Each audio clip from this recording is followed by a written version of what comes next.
teka.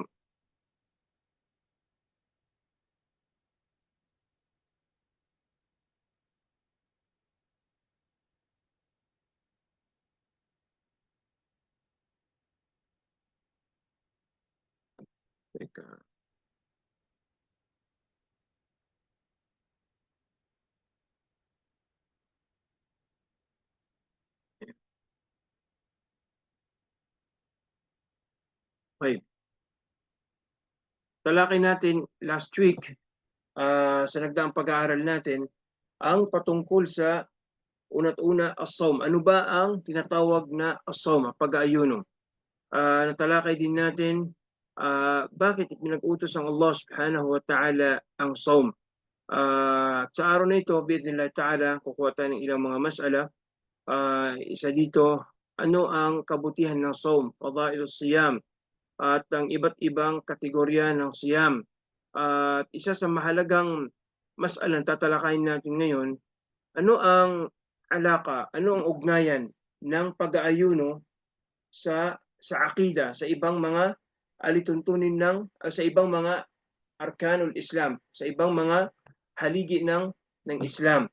Ang pag-aayuno, alam natin na ito ay isa sa 5 haligi ng Islam. Pero ano yung relation nito sa ibang mga haligi pa ng Islam? So natapos na natin tinalakay kung ano ang sawm, ano ang pag-aayuno, at kung bakit ipinag-utos ng Allah subhanahu wa ta'ala ang pag-aayuno. Balikan na lamang po ninyo sa mga hindi nakadalo ng first episode natin, ng unang klase natin. Balikan na lamang ninyo yung unang pag-aaral natin. Recorded naman ang lahat, alhamdulillah. Ngayon, tatalakayin natin ano ang ugnayan ng Ramadan sa ibang mga haligi ng Islam. Meron ba itong connection? Meron bang ugnayan ang pag-aayuno sa ibang mga haligi ng Islam, o ang pag-aayuno ay wala siyang connection? Ang Islam, kung tutuusin, ay connected ito sa isa't isa. Ang lahat ng alituntunin sa Islam ay may ugnayan ito sa ibang mga haligi ng Islam. Ang salah, may ugnayan ito sa shahadatain, ganun din ang zakah, ganun din ang hajj, ganun din ang saum, ang zakah. Lahat nito ay magkakaugnay. So ano ang alaka ng saum sa ibang mga haligi ng Islam? Umpisahan natin mga kapatid patungkol sa alaka ng siyam sa unang haligi ng Islam, ang patungkol sa shahadatain. Anong ugnayan ng shahadatain sa asiyam, at anong ugnayan ng asiyam sa pagsabi natin ng ashhadu an la ilaha illallah wa ashhadu anna muhammadan rasulullah? I hope mag-take note kayo dahil mamaya ay hindi ko alam kung meron bang naihandang pakulo o papremyo ang admin natin ngayon. I hope meron nga. Ano ang alaka, ugnayan ng saum sa unang haligi ng Islam, ang shahadatain? Take note ninyo mga kapatid sa Islam na ang isa sa pinaka sentro ng panawagan ng Islam ay ang magtauhid sa Allah subhanahu wa ta'ala. Ang maisaayos natin ang ating aqida, ang maituwid natin ang ating pananampalataya sa Allah subhanahu wa ta'ala. At kung tutuusin, ang pag-aayuno sa buwan ng Ramadan, napakalalim ng connection nito sa aqida. Malalim at malawak ang itinuturo ng pag-aayuno sa Ramadan sa pagpapalakas ng ating iman, sa pagpapalakas ng ating aqida al-Islamiyya. Ang pag-aayuno, meron itong ugnayan sa al-imanu billah. Kung tutuusin, ang iman, ang faith ay merong 6 na haligi. Isa dito, ang una dito, al-imanu billah, paniniwala sa Allah subhanahu wa ta'ala. Pangalawa, ang paniniwala sa mga malaika, sa mga anghel. Pangatlo, ang tu'mina bil malaika wa kutubihi, pananampalataya sa mga banal na kapahayagan. Pagkatapos sa mga sugo, pagkatapos sa huling araw, pagkatapos sa al-qada wal qadar. Lahat dito ay mayroong connection dito ang Ramadan. Take note, ang unang haligi ng iman ay ang paniniwala sa Allah subhanahu wa ta'ala. So ano ang connection ng siyam sa al-imanu billah? ang pag-aayuno mga kapatid sa Islam, isa ito sa mga nagpapalalim ng ugnayan ng tao sa Allah subhanahu wa ta'ala. Paano? Ang pag-aayuno ay isa ito sa mga sekreto ng tao at saka ng Allah subhanahu wa ta'ala. Walang nakakaalam. Ito ay ibada khafiyya. Ito ay secret na pagsamba sa Allah subhanahu wa ta'ala na walang nakakaalam nito except ang Allah at saka yung taong nag-ayuno. Para ano? Para palakasin natin ang sincerity natin sa Allah subhanahu wa ta'ala, ang pag-ikhlas natin sa Allah subhanahu wa ta'ala.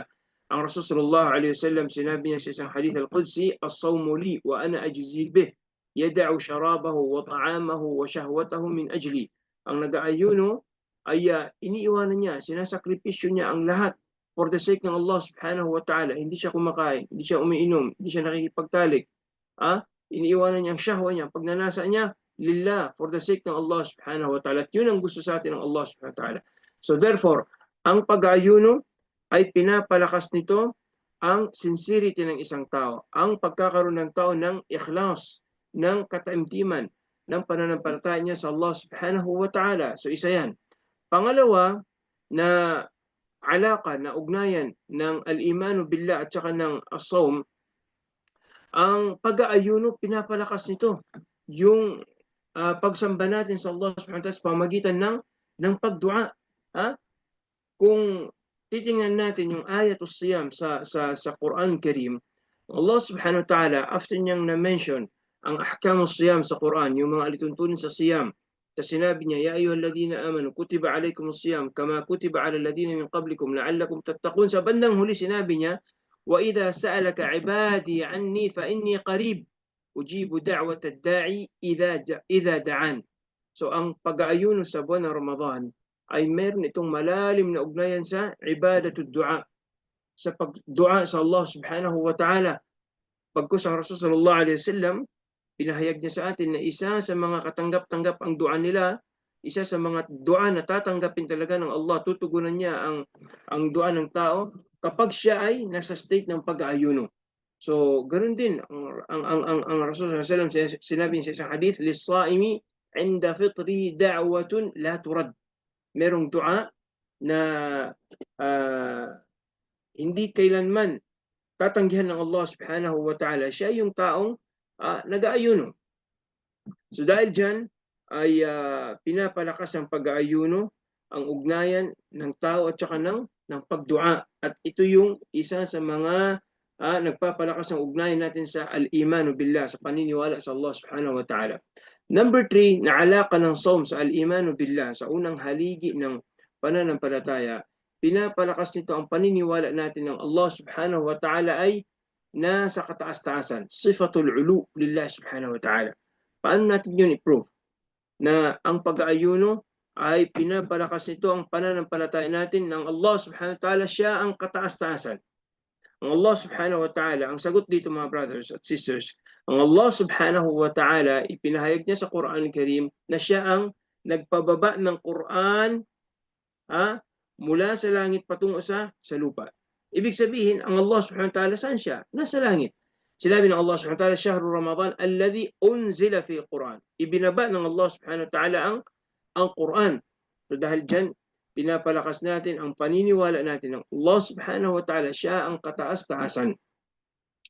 Pang-apat na mapapansin natin na ugnayan ng sawm sa al-imanu billah, ang sawm, pinapalakas nito ang paniniwala natin sa isa sa mga pangalan ng Allah subhanahu wa ta'ala, katangian niya na al-afu. Ang Allah subhanahu wa ta'ala ay kapagpatawad. Dahil sa isa sa dua na itinuro sa atin ng Rasul sallallahu alaihi wasallam sa Laylatul Qadr, sa pinakamarangal na gabi ng Ramadan, ang Laylatul Qadr, ay ang paulit-ulit nating sabihin ang dua na ito. "Allahumma innaka afuwun tuhibbul afwa fa'fu anni." Rawahu at-Tirmidhi. Ya Rab, ikaw ang mapagpatawad at mahal mo ang pagpapatawad. Kaya patawarin mo ako, Ya Rab. So, ang sawm, pinapalakas ito ang paniniwala natin sa katangian at pangalan ng Allah subhanahu wa ta'ala na al-afu, ang mapagpatawad. So yan ang patungkol sa al-imanu billah, na lahat nito ay napapasailalim sa pagsyahada natin ng la ilaha illallah. Kapag sinabi mong la ilaha illallah, naniniwala ka na walang ibang Diyos dapat sa amin kundi ang Allah subhanahu wa ta'ala lamang, ganun din. Naniniwala ka sa nalalabing mga arkanul iman, sa mga haligi ng pananampalataya.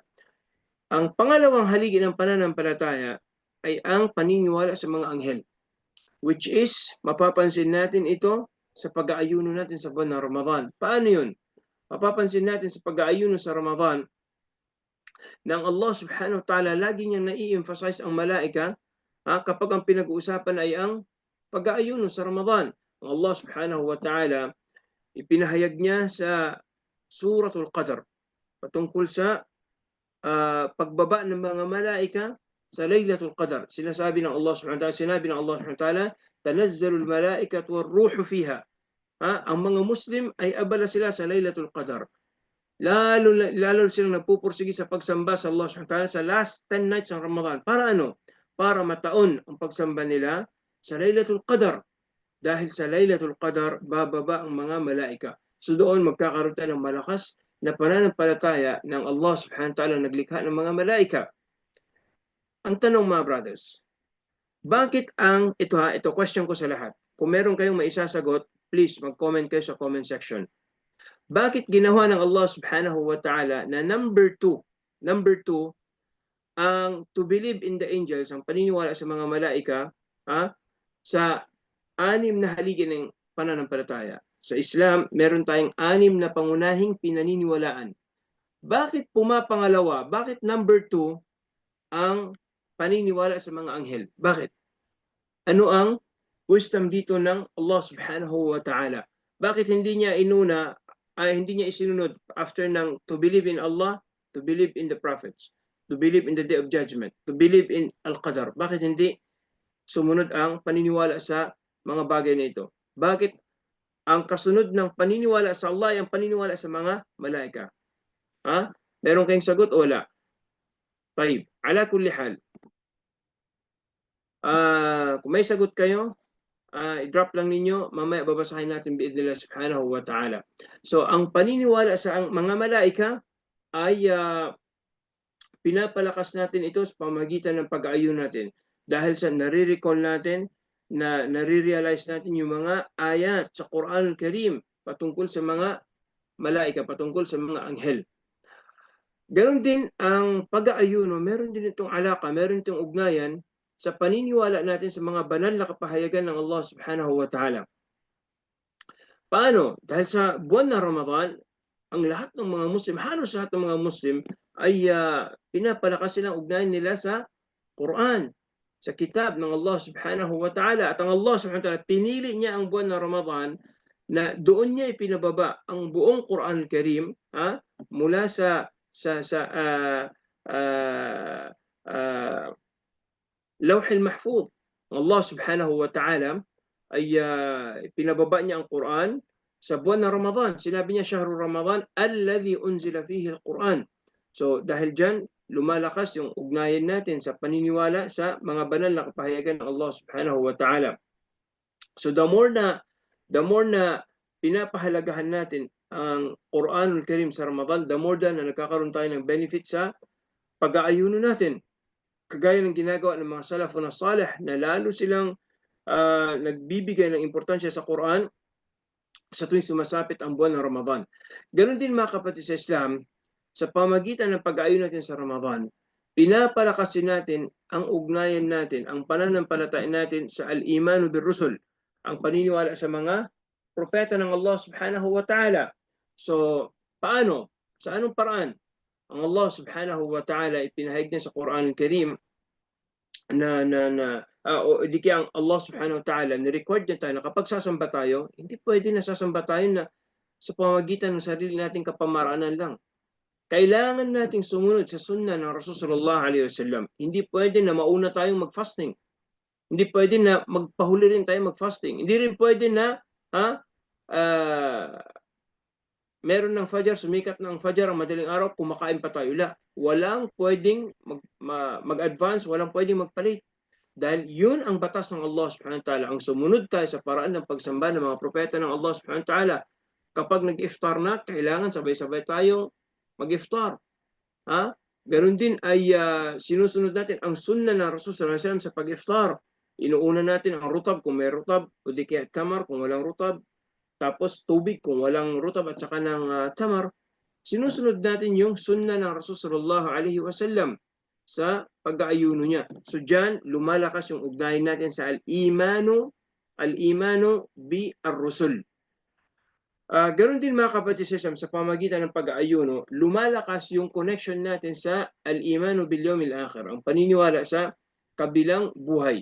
Mapapansin natin sa maraming hadith ng Rasul sallallahu alaihi wasallam patungkol sa usapin sa pag-aayuno, ang nire-remind niya tayo about sa Day of Judgment. Sinasabi ng Rasul sallallahu alaihi wasallam, kagaya na nakasal sa Sahih Bukhari, sa Sahih Muslim, lis-saimi farhatan.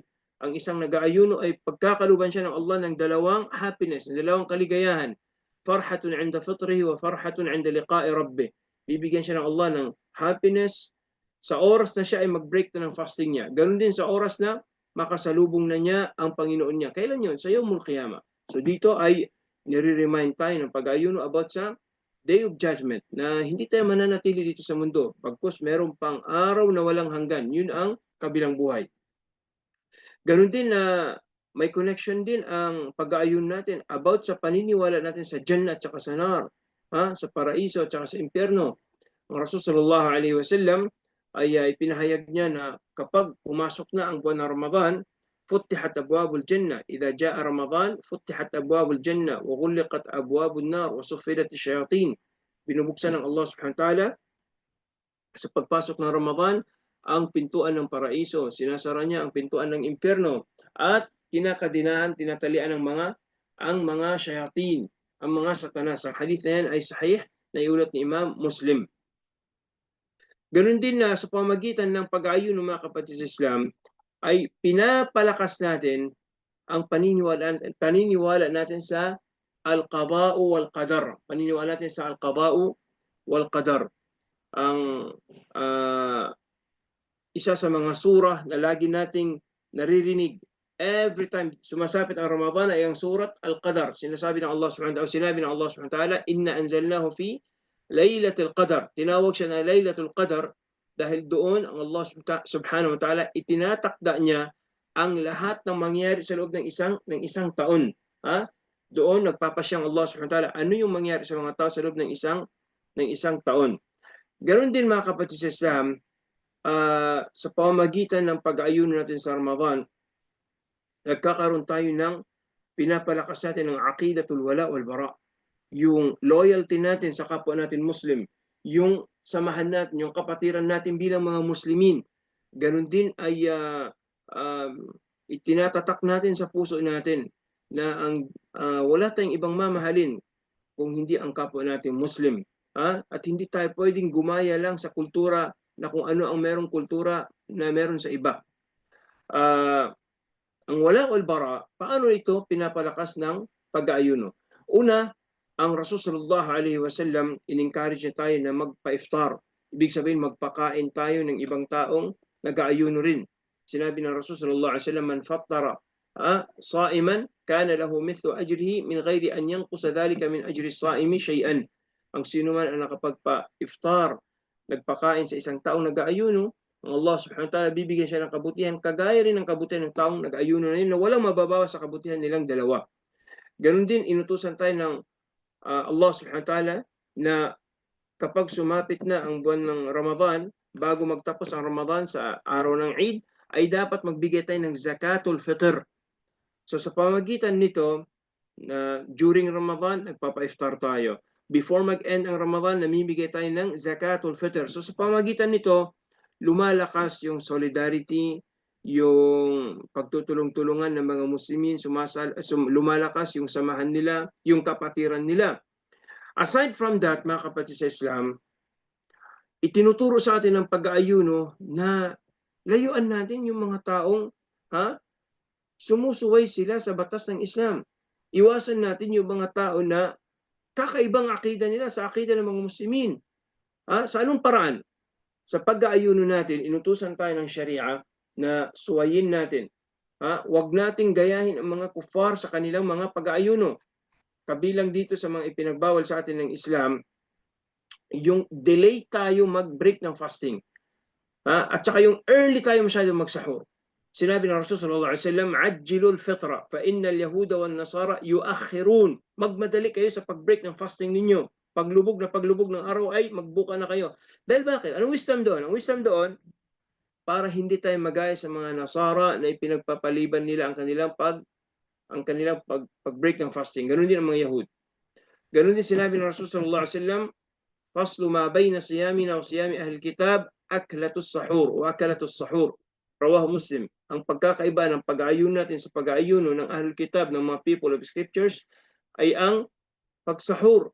So dito, masense natin na talagang ayaw ng Islam na gumaya tayo sa kanila.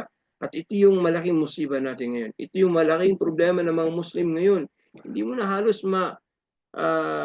pag-iba, hindi mo na ma-distinguish kung sino ang Muslim, sino ang hindi Muslim. The way sila manilita yung iba, the way sila mamuhay, yung way of life nila, halos walang pagkakaiba sa way of life ng mga kufar.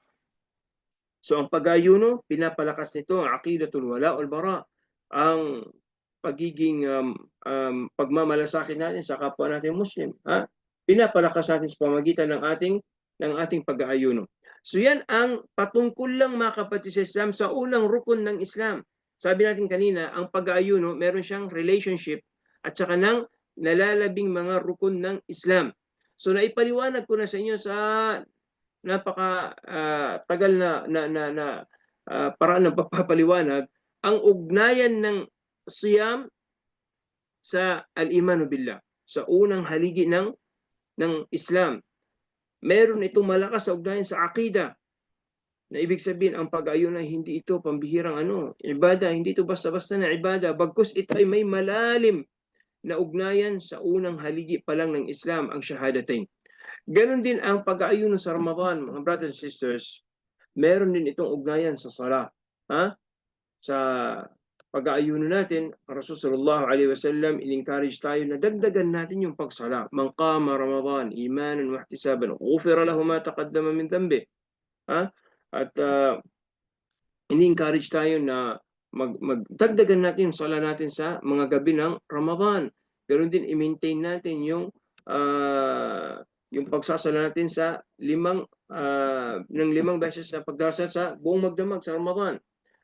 Ganoon din ang mapapansin natin na may ugnayan ang pag-aayuno sa ikatlong haligi ng Islam, ang patungkol sa zakah. Dahil sa Ramadan ay inuublad yung lahat ng may kaya na maglabas ng zakatul fitr. So dahil dito na-encourage sila na ilabas nila yung zakatul mal nila. Ganoon din yung as-sadaqah tatawu'iyya, yung mga charity, na mga voluntaryong mga kawanggawa, ng mga sadaqah. Kaya nga maraming mga Muslimin ang naglalabas ng zakat nila sa Ramadan. Kasi bakit? Dahil sa ang buwan ng Ramadan nag-encourage sa atin na mamigay sa iba, mag-share sa iba ng kung ano man ang meron sa atin. Ganun din ang Hajj. Meron din itong ugnayan sa Ramadan. Paano? Ang Rasul sallallahu alaihi wasallam, one day ay merong babae ang sinabihan niya na umratun fi Ramadan ta'dilu hajja, fi riwayatin hajjatun ma'i. Ang pag-umrah sa buwan ng Ramadan ay katumbas ito ng isang taong nakapag-hajj. Bagkus sabi ng Rasulullah, ang kasama niya nag-hajj ay ako. So dito nire-remind tayo ng Ramadan na merong ugnayan ang pag-ayon sa Ramadan sa pag-hajj. So dahil dyan, mga kapatid sa Islam, ang pag-aayuno sa Ramadan ay hindi ito ordinaryong ibada. Bagkus ito ay isang ibada na nais palakasin ng Allah subhanahu wa ta'ala. Ang kapit natin sa nalalabing mga haligi ng Islam, una't una na dito ang patungkol sa paniniwala sa Allah subhanahu wa ta'ala, patungkol sa sala, patungkol sa zakat, patungkol sa hajj. Pagkatapos niyan, ay nais kong magbanggit sa inyo ngayon ng iilan sa mga kahigtan at kabutihan ng as-sawm. Ilan sa mga importance ng as-sawm. Ang sawm, ayyuhal ikhwa, mapapansin natin na marami itong nakasaad na mga kabutihan sa Quran at sa Sunnah ng Rasulullah alaihi wasallam. Isa na dito, ang sawm ay isang panangga ng Muslim laban sa paggawa ng kasalanan. Kung gusto mo na makaiwas sa haram, makaiwas ka sa maksiyah, ang pinaka-the best solution ay ang mag-fasting ka. Sinabi ng Rasul sallallahu alaihi wasallam, as-sawmu junnah. Isa itong shield, sabi ng Rasul sallallahu alaihi wasallam, isa itong harang. Harang mula saan? Mula sa haram. Harang mula sa nar. Kasi promise ng Allah subhanahu wa ta'ala na papapasukin niya sa Jannah yung mga taong nag-aayuno. Ilalayo sila mula sa nar. Kaya nga ang Rasul sallallahu alaihi wasallam, nung nagbigay siya ng advice sa mga kabataan na hindi nila kaya mag-asawa, ang advice ng Rasul sallallahu alaihi wasallam, ang mandato niya ay mag-fasting sila. Ya ma'shar ash-shabab, man istata'a minkum al-ba'ata falyatazawwaj fa innahu aghaddu lil-basar wa ahsanu lil-farj. Ang pag-aasawa, marami itong benefits. Kabilang na dito, makukontrol na ng tao yung kanyang paningin. Ganoon din, hindi na siya titingin pa sa haram. Makukontrol niya ang kanyang pagnanasa. Subalit sa mga tao na hindi nila kaya mag-asawa dahil magastos o di kaya ay kulang ang kahandaan nila, ang advice ng Rasul sallallahu alaihi wasallam ay mag-ayuno sila. Dahil sa pamamagitan ng pag-ayuno, sabi ng Rasul sallallahu alaihi wasallam, makukontrol nito ang paningin ng tao. Hindi ka natitingin pa sa iba. Fa innahu aghaddu lil-basar wa ahsanu lil-farj. So yan ang isa sa kahigtan ng pag-aayuno sa Ramadan na nakasaad sa sunna ng Rasul sallallahu alaihi wasallam. Pangalawa, ang pag-aayuno sa Ramadan, ayyuhal ikhwa, ay ang gantimpala nito ng pag-aayuno sa buwan ng Ramadan ay wala itong hanggan. Ang Allah subhanahu wa ta'ala lang ang nakakaalam kung ilan ba talaga ang reward na ipagkakalob niya sa isang tao nag-aayuno. Sa isang hadith, pinahayag ng Rasul sallallahu alaihi wasallam na siya lang ang sinabi ng Allah subhanahu wa ta'ala sa isang hadith al-Qudsi, siya lang ang nakakaalam kung gaano karami yung reward na ipagkakalob niya sa isang tao nag-aayuno. Itatago ito ng Allah subhanahu wa ta'ala sa kanya. Dahil sa ang bawat kabutihan, meron na itong nakalaan na reward. Gagawa ka ng isang kabutihan, imumultiply ito ng Allah sa into 10, times 10, hanggang abot pa ng times 700. Bagkus sa pag-aayuno, wala itong hanggan. Dahil sinabi ng Allah subhanahu wa ta'ala sa isang ayat sa Quran, innama yuwaffas sabiruna ajrahum bighayri hisab. Allah subhanahu wa ta'ala, pagkakalooban niya ng kabutihan, yung mga taong mapagtimpi, yung mga taong nagtitiis ng kabutihan ng walang hangganan. Pangatlong kabutihan, mga kapatid, nakasad sa sunnah patungkol sa siyam, ang saum ay isang dahilan ng pagpasok sa Jannah. Paano yun? Ang Rasul sallallahu alaihi wasallam, ipinahayag niya sa isang hadith na naglaan ng Allah subhanahu wa ta'ala ng pasukan sa Jannah. Ang Allah subhanahu wa ta'ala gumawa siya ng isang pintuan sa Jannah na tinatawag na Ar-Rayyan. Merong isang pintuan sa Jannah na ang pangalan niyan ay Rayyan, na walang makakapasok doon except yung mga taong nag-aayuno. Ganon din ang isa sa mga nakasaad na kabutihan ng pag-aayuno sa Ramadan, ang saum ay kafara sa mga kasalanan ng tao. Kafara, ang ibig sabihin ng kafara, pambura sa kasalanan ng tao. At sino ba sa atin ang walang kasalanan? Sino ba sa mga tao ang ayaw niyang mapatawad ng Allah subhanahu wa ta'ala, mabura ang kanyang mga kasalanan? Ang Rasul sallallahu alaihi wasallam, sinabi niya sa isang hadith sahih, man sama Ramadan iman wa ihtisaban ghufira lahu ma taqaddama min dhanbi. Ang sino mang tao na mag-aayuno sa Ramadan imanan wa ihtisaban, na may pananampalataya sa Allah subhanahu wa ta'ala at umaasa siya ng reward mula sa Allah subhanahu wa ta'ala, ang Allah subhanahu wa ta'ala ay patatawarin ang kanyang mga naunang mga pagkakasala. Ganon din ang pag-aayuno sa Ramadan ay dahilan upang lumigaya ang tao. Sino sa atin ang ayaw niya ng happiness? Sino sa atin ang ayaw niya na bigyan siya ng Allah subhanahu wa ta'ala ng kaligayahan? Rasul sallallahu alaihi wasallam, ipinahayag niya sa isang hadith ng Allah subhanahu wa ta'ala, magbibigay siya ng happiness sa taong nag-aayuno sa dalawang sitwasyon. Una-una, sinabi ng Rasul sallallahu alaihi wasallam, lis-saimi farhatan yafrahuhuma idha aftara farih wa idha laqiya rabbahu fariha bi sawmihi, rawahu al-Bukhari wa Muslim. Ang taong nag-aayuno, sinabi ng Rasul sallallahu alaihi wasallam, ay pagkakaluban siya ng Allah ng two happiness, ng dalawang kaligayahan. Kapag siya ay nag-break na ng fasting niya, bibigyan siya ng Allah ng happiness. Imagine ninyo yung moment.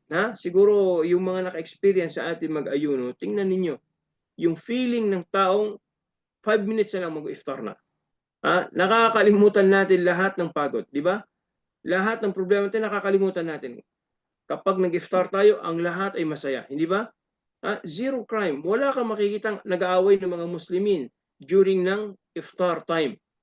Ganon din na kapag ang isang tao ay bumalik na siya sa Allah subhanahu wa ta'ala, kapag dumating na ang isang tao doon sa harap ng Allah subhanahu wa ta'ala sa Yawmul Qiyamah, bibigyan siya ng Allah subhanahu wa ta'ala ng happiness kapalit ng pagsasakripisyo niya sa ngalan ng Allah subhanahu wa ta'ala.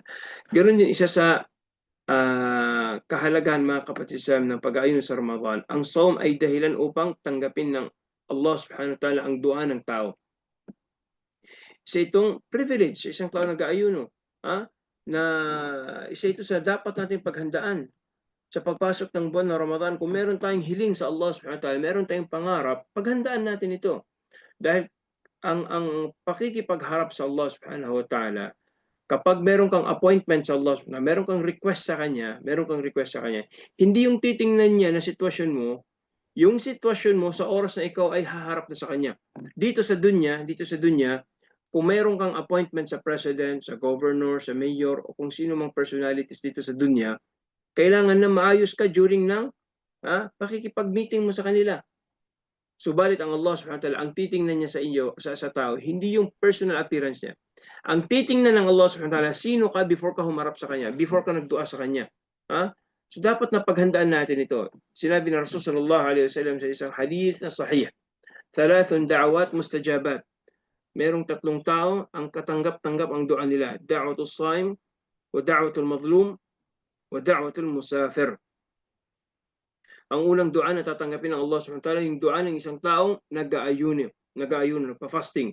So ikaw na may balak mag-ayuno sa Allah subhanahu wa ta'ala, ano yung wish mo? Ano yung dua mo? Ano yung gusto mong mangyari sa iyo after ng Ramadan? Anong gusto mong ibigay sa ng Allah subhanahu wa ta'ala sa buhay mo? Dapat pinaghahandaan natin ito, mga kapatid sa Islam. Kailangan haharap tayo. Papasok tayo sa Ramadan na malinis na tayo mula sa anumang pagkakasala. Papasok sa atin ang buwan ng Ramadan na dapat ay maayos ang record natin sa Allah subhanahu wa ta'ala. Dahil kapag hindi maayos ang record natin sa Allah, baka possible hindi niya tatanggapin ang ating mga dua. So dahil dyan, kailangan na paghandaan natin ang pagsalubong natin sa buwan ng Ramadan. So dahil dyan, mga kapatid sa Islam, ay mahalaga na paghandaan natin ang pagsalubong natin sa buwan ng Ramadan. At nais ko pa sanang banggitin sa inyo isang mahalagang mas'ala, ang aqsam as-siyam, ang iba't ibang uri o kategorya ng pag-aayuno. Subalit dahil sa inabutan na tayo ng oras, ay oras na rin para ako'y magpaalam sa inyo ng pansamantala. Hingin natin sa Allah subhanahu wa ta'ala na bigyan pa niya tayo ng buhay, nang sa ganun ay masamba pa natin siya sa paraang nagugustuhan niya. Hingin natin sa Allah subhanahu wa ta'ala na sana ay tulungan niya tayo na maabutan pa natin ang buwan ng Ramadan, na lahat natin ay nasa maayos na kalusugan, kasama ang ating mga magulang, kasama ang ating mga mahal sa buhay. Wassallallahu wasallam ala nabiyina Muhammad wa ala alihi wa sahbihi ajma'in. Alhamdulillahi rabbil alamin. Bago ako lalabas, ay check ko muna yung mga sagot ninyo sa tanong ko kanina. Kung meron bang nakasagot o wala. Okay? Sabi ni Alilang Safiya, ako po ay nagtanong sa inyo kanina kung ano yung wisdom, bakit ginawa ng Allah subhanahu wa ta'ala na pumapangalawa sa arkanul iman as-sitta ang al-imanu bil malaika. Bakit number 2 yung to believe in the angels sa 6 na haligi ng iman? Sabi ni Sister Alilang, para po sa akin, ang paniniwala sa mga anghel ay ginawang pangalawa sa 6 na haligi ng pananampalataya sa Islam dahil sila ang tagapamagitan sa pagitan ni Allah at ng tao sa pagpapatupad ng kanyang kalooban. Sa pamamagitan ng mga anghel na iparating ang kapahayagan, na itala ang mga gawa ng tao, at na ipapatupad ang mga utos ni Allah sa sanlibutan. Kaya naman, ang paniniwala sa mga anghel ay nagpapatibay ng pananampalataya, takwa, at kamalayan ng tao na siya ay laging nasa ilalim ng pagmamasid. Masya Allah. Si Abdul Aziz, pangalawang haligi ng paniniwala sa mga anghel dahil sa ang mga anghel ay may katangian walang pagnanasa katulad ng tao at wala ginawa ang anghel ko hindi walang ginagawa ang mga anghel ko hindi ang sambahin ang Allah Subhanahu wa Ta'ala palagi. I think malapit itong sagot ng unang kaklase ninyo, si Ali lang, na which is yun ang sagot. Ang mga malaika, sila yung inuna ng Allah Subhanahu wa Ta'ala banggitin before ang paniniwala sa mga banal na kapahayagan, before ang paniniwala sa mga propeta, unang binanggit ng Allah Subhanahu wa Ta'ala ang paniniwala sa mga anghel. Kasi bakit?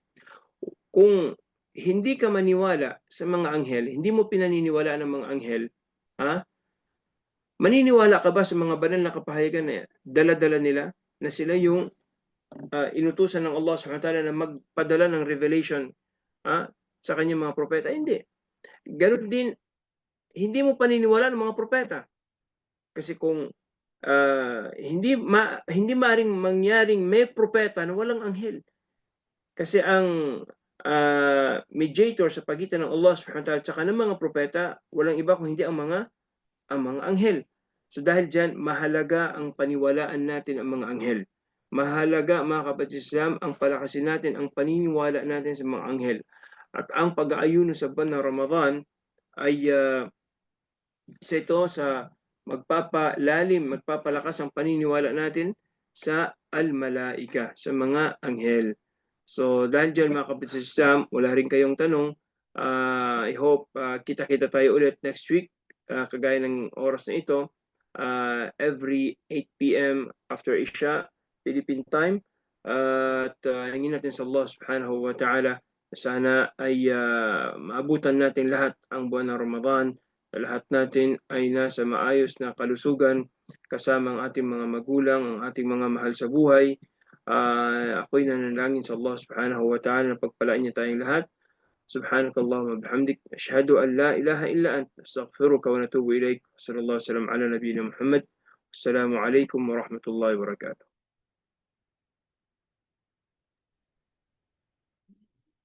Waalaikumsalam warahmatullahi wabarakatuh.